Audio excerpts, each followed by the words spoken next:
I want nothing from you other than for you to learn from this video. So I'm just going to give you some actionable things on how to control your emotions and some ways to avoid feeling like a piece of shit. Because I felt like a piece of shit for a long time, especially when it came to relationships. You know, there was a long time where I was talking to this one girl, and any time she went out and any time she would leave me undelivered, I would think that she was cheating on me.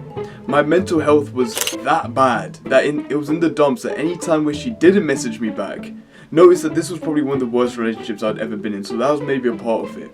But I had this thought all the time that no matter what could have been going on in a relationship, it could have been going well, it could have not been going well, or something else could have been happening. I would have always thought that she was cheating on me anytime she went out or anytime that she didn't reply to me. That's how bad my mental health was. So how did I fix that? So this thing called emotional regulation. Something that I'm going to teach you how to do. Some things that you can actually do today to help you, bring your nerves to a flat, calm state. That's basically what I'm trying to say. So I'm going to explain the science behind it for some of you nerds who want to actually know the science behind like why I feel this certain way. So in development stages, when an infant is growing up, right, you have two sides of your brain. You do have two sides of the brain, but these are the two different parts of the brain that you're going to be talking about. So there's the limbic system, which is your fight or flight. You've probably heard of that. So you have the fight, flight, or you have the freeze. And I'll explain that in a second.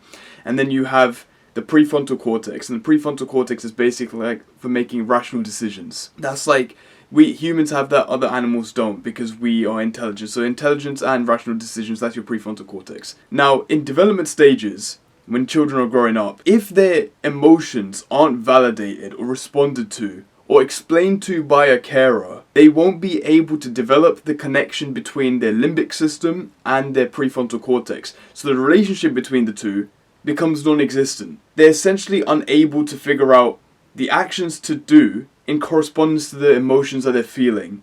So then you get people who say, for example, you know that one girl that you'll be talking to who, when you look to the side to see another girl walk into the cafe, she'll get really annoyed at you and start like crying and stuff. Or the one guy who always takes jokes really to heart. Like I do that. I've done that a lot of my life, and I'll admit it, that I always take jokes to heart, even though because I can't realize, right? I got attacked for being fat and being bullied for most of my life. So anytime anyone made a joke, I'll think it's an attack at me. So how do you regulate that? So that's one thing you've learned. That's a fact. That's the prefrontal cortex, limbic system, fight or flight. The thing is, right now, when you can't relate an action to the emotion you're feeling, that's where you can get free. So when you feel fear and you can't relate the action to it because of your development stages, you will freeze. It's the same way when you feel other emotions, when you're angry or when you're sad, you can't relate the logical movements or the logical actions to go towards to those emotions because you haven't had that in development stages. So this is where we're actually going to learn the practical things that you can do. So if you clicked on this video for entertainment reasons, click off. But if you want to actually learn, stay on this video. So when you're feeling certain emotions, it can be really hard to think your way out of emotions, which is why we want to reframe it. We want to look at it from different perspectives. So the perspective we're going to look at it from is, think about it as your nervous system. So when you feel emotions, that is your nervous system feeling a certain way. So if you want to stop feeling that emotion, you want to essentially calm the nervous system, calm your nerves.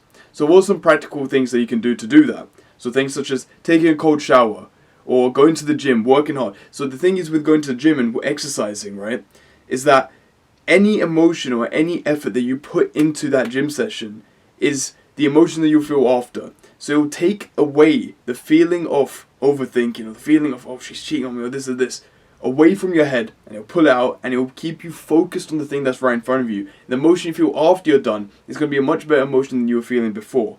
And you actually look at things a bit more logically. Have you ever thought, like, when you've had a certain situation, say you've gone for a run, and then you've come back and you've been thinking, oh, that's not that deep. Like, you have that feeling come whenever you do any physical exercise. Now this third one, this one's a bit weird, where you get an ice cube, right, and you place it in the palm of your hand, and you basically keep it in the palm of your hand until it's melted. That essentially will calm the nerves down in your body. Now, the one thing you'll notice about these three things I've just told you is that they all bring your attention to the present. So when your attention comes to the present, that means you're not thinking about all these other random thoughts that come to your head that are trying to sabotage you. You're simply just thinking about the thing that you're doing at the moment. So when you're doing a cold shower, you're only thinking about the cold shower, compared to a warm shower where you would just start thinking about random things. Cold shower, you're in the present moment. Cold ice in your hand, you're in the present moment. Working out, you're in the present moment.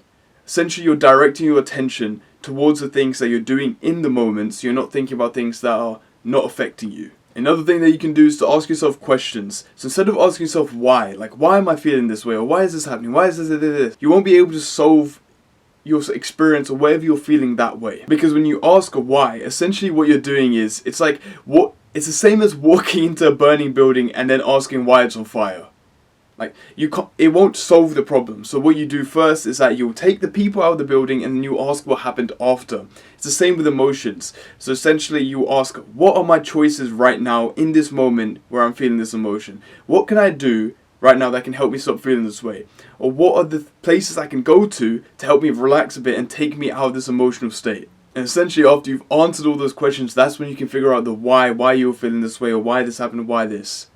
And then that can help you take the feeling that you're feeling and eventually break it down into logical things that you can actually understand. So those are some things that you can do to genuinely stop feeling like the piece of shit that you might be.